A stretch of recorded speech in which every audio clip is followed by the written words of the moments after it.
2019च्या वसमत विधानसभेच्या निवडणुकीमध्ये माजी मंत्री जयप्रकाश दांडेगावकर यांनी विद्यमान आमदारांना उमेदवारी दिली आणि ते निवडून देखील आले। पण आता 2024च्या वसमत विधानसभेचं चित्र जरा वेगळं दिसायला लागले, कारण आपण जर पाहिलं तर राष्ट्रवादीच्या पक्षफुटीनंतर शरदचंद्रजी पवार गट एकीकडे असेल आणि अजित पवार गट एकीकडे असेल, असं चित्र आपल्याला सध्या महाराष्ट्रभरामध्ये दिसते। आणि वसमत विधानसभेमध्ये यावेळी शिष्य विरुद्ध गुरु अशी लढत होती की काय, असं देखील चित्र पाहायला मिळते। कारण आपण पाहू शकतो या ठिकाणी माजी मंत्री जयप्रकाश दांडेगावकर यांचे उमेदवारीचे बॅनर यावेळेस आपल्याला झळकताना पाहायला मिळत आहेत। भावी कॅबिनेट मंत्री जयप्रकाश दांडेगावकर साहेब, नव्या पर्वाची नवी सुरुवात, प्रामाणिकपणे सोबत प्रत्येक संघर्षात, असं बॅनर जे आहे ते शकील अहमद जहिरुद्दीन सिद्दीकी यांनी हिंगोलीच्या हट्टा या ठिकाणी लावलेलं आहे। आणि यावरूनच असं वसमत विधानसभेचं चित्र आपल्याला पाहायला मिळते की विद्यमान आमदार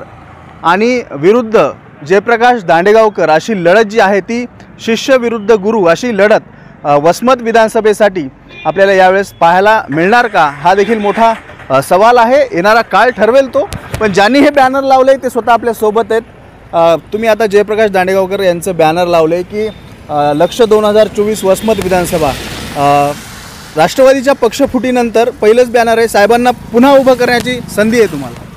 साहेबाची इच्छा आहे असली तर साहेब उभंही टाकू शकतात, कारण की 2019ची जी विधानसभा होती तर कार्यकर्ते जे होते भैयाचे, तर ते म्हणले की आम्हाला एकदा संधी द्या।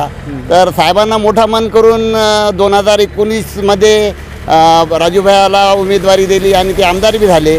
आता जशी राजू भैयाच्या कार्यकर्त्याची इच्छा होती की त्यांना उमेदवारी भेटावं, आता आमचीसुद्धा ज्येष्ठ कार्यकर्ते जे हे 40चे 70 वर्षाच्या वयाच्या लोकांची जे ज्येष्ठ कार्यकर्ते भाऊचे, त्यांना असं वाटते की भाऊनं आता उमेदवारी घ्यावं आणि वसमत विधानसभा लढावी, ही कार्यकर्त्यांची इच्छा आहे। आम्ही बी साहेबांचे कार्यकर्ते, जेव्हा साहेब उगवता सूरज घेतलं होतं तेव्हापासून आम्हीसुद्धा दांडेगावकर भाऊचे कार्यकर्ते आहे। आमचीसुद्धा इच्छा आहे आता की भाऊनी वसमत विधानसभा लढावी 2024ची।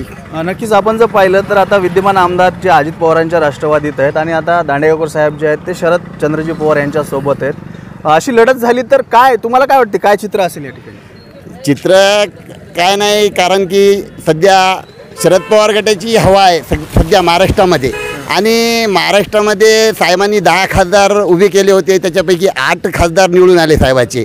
आणि विधानसभेला सुद्धा ते चित्र असणार, त्याच्यामध्ये 80% आमदार साहेबाचे होणार। आणि शरद पवार गटाचे जे आमचे दांडेगावकर साहेब, जयप्रकाश दांडेगावकर साहेब हे वसमत विधानसभा लढली तर अवश्य ते निवडून येतात, याच्यात काही शंका नाही। नक्कीच आपण पाहू शकतो की जयप्रकाश दांडेगावकर जे आहेत ते मुरब्बी राजकारणी नेते आहेत। वसमत विधानसभेसाठी माजी सहकार मंत्री देखील होते, मुरब्बी नेते आहेत आणि अभ्यास पण त्यांना सहकार क्षेत्रातला जास्त आहे। महाविकास आघाडीचं सरकार आलं तर जयप्रकाश दांडेगावकर वसमत विधानसभेहून निवडून गेले तर कॅबिनेट मंत्री देखील होऊ शकतात।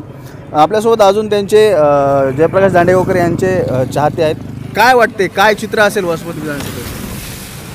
आता लोकसभेच्या निवडणुकीच्या संदर्भामध्ये पाहायला गेलं तर शरद पवार, जसं शकील भाई यांनी सांगितलं की शरद पवार गटाचे 10 पैकी 8 खासदार निवडून आले आणि आता विधानसभेचं वारं पूर्ण वसमत तालुक्यात नव्हे तर महाराष्ट्रामध्ये सुरू झालेलं आहे। आणि ह्या फोडाफोडीच्या राजकारणामध्ये जनतेच्या असं लक्षात आलेलं आहे की पूर्वीचा जो काळ होता तो सर्व नागरिकाला, सर्व गावातल्या आणि तालुक्यातल्या नागरिकांना न्याय मिळवून देणारे लोक जे जुने होते, तर कुठंतरी आता ही खंत व्यक्त होत आहे की आपल्या तालुक्यामध्ये जे काही वातावरण निर्माण झालं त्या वातावरणामध्ये लोकांच्या मनामध्ये असं निर्माण झालेलं आहे की येणाऱ्या काळामध्ये प्रशासनावर पकड असणारे आणि संयमी, शांत आणि सर्व जाती धर्माला सोबत घेऊन सर्वांना न्याय मिळवून देण्याचं काम हे जयप्रकाश दांडेगावकर साहेब करू शकतात।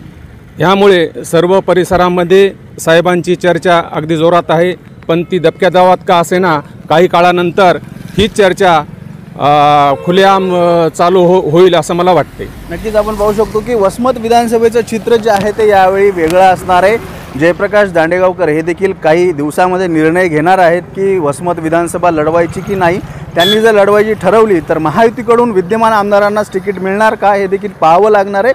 आणि अशा प्रकारचे बॅनर जे आहेत ते जयप्रकाश दांडेगावकर यांचे हिंगोली जिल्ह्यामध्ये आपल्याला झळकताना पाहायला मिळतात. त्यांचे कार्यकर्ते जे आहेत ते झळकवताना पाहायला मिळतात. दिनेश कुलकर्णी, युवा क्रांती न्यूज, वसमत, हिंगोली.